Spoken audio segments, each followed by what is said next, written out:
Kienu bosta li ħassowhom diżullużi bil-ftit bidliet li għamel il-kap tal-Oppożizzjoni Bernard Grech fix-shadow cabinet tiegħu wara iżjed minn 100 jum li daħal fil-kariga ta' kap tal-Partit Nazzjonalista. Bernard Grech spiċċa ċeda l-pressjoni wara li inizjalment neħħa l-portafolli li kellhom Robert Arrigo u Stephen Spiteri.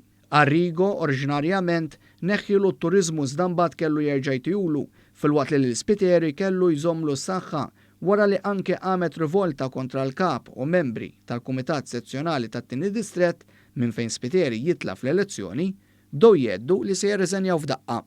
Fuq kollox Bernard Grech beda joqgħod għal dak li jgħid Ray Bezzina li kien hu li beda jitkellem mad-deputati nazzjonalisti fuq insistenza ta' Luis Galea. Bezzina, ex-Chief of Staff tal-Ministru George Policino, kien involut fi skandlu ta' ntħil mill-Partit Nazzjonalista f'ingaġġjar fil-Wayserv. Kien il-Malta Today li 3 snin ilu żvela aktar minn 60 paġna ta' emails li fih juru l-intħil dirett li kien hemm mill-ex Prim Ministru Lawrence Gonzi, ministri fil-kabinett tiegħu u uffiċjali tal-Gvern biex jimlew il-Wayserv bil-kostitwenti tagħhom. L-emails imorru lura lejn l-2009 u lejlet l-elezzjoni ġenerali tal-2013 jikxfu iswed fuq l-abjad l-intħil dirett tal-ex ministri, deputati u kandidati nazzjonalisti u magħhom uffiċjali tal-Gvern ta' Lawrence Gonzi biex jagħtu impjeg mod dirett lil votanti nazzjonalisti fil-Wayserv. L-emails juru biċ-ċar ma kienet teżisti l-ebda distinzjoni bejn il-Gvern u l-Partit Nazzjonalista b'deputati nazzjonalisti li llum jitkellmu ħafna dwar governanza tajba u trasparenza jużaw l-email personali tagħhom minflok tal-Gvern biex idaħħlu lin-nies tagħhom fil-Wayserv. Fl-emails li nkixfu hemm Ray Bezzina li issa daħlu miegħu Bernard Grech. F'email minnhom Ray Bezzina kien kiteb li kien hemm 4 persuni li huma ta' priorità li jiddaħħlu fuq talba minn Kastilja fi żmien Gvern Nazzjonalista.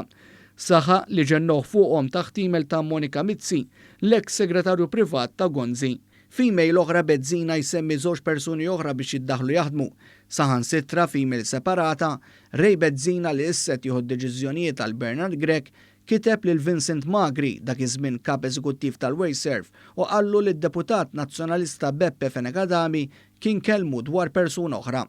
F'email oħra żvelata Ray Bezzina jikteb biex jieħdulu ħsieb persuna oħra li bat id-dettalji fuqha u jgħid li din ta' Edgar, b'referenza għal Edgar Galea Kurmi li kien iċ-Chief of Staff tal-ex Prim Ministru Lawrence Gonzi. Ray Bezzina li l-establishment nazzjonalista issa jridu jkun ma' Bernard Grech jinsab involut f'ruxmata email skandalużi oħra. Intant l-għaqda BirdLife kritikat lil kap tal-Oppożizzjoni Bernard Grech fl-għażliet li għamel fix-shadow cabinet. BirdLife Malta qalet li 2 deputati favur l-ambjent tilfu l-portafolli li kellhom fosthom fuq l-ambjent. Dan b'referenza ċara li David Take tneħħilu l-portafoll tal-ambjent u t-tibdil fil-klima u minflok dan ingħata lil Robert Kutajjar. Laqda BirdLife qalet li mbagħad l-ewwel laqgħa li kellu Bernard Grech wara li neħħa 2 deputati favur l-ambjent kien li mar jiltaqa' mal-Federazzjoni Kaċċaturi Konservazzjonisti l-FKNK. Il-BirdLife qalet li m'hemm xejn ħażin daqshekk anki jekk Bernard Grech qed iġiba fit-tul biex jiltaqa' ma' qdiet mhux governattivi oħra favur l-ambjent fosthom anki laqda BirdLife innifisha.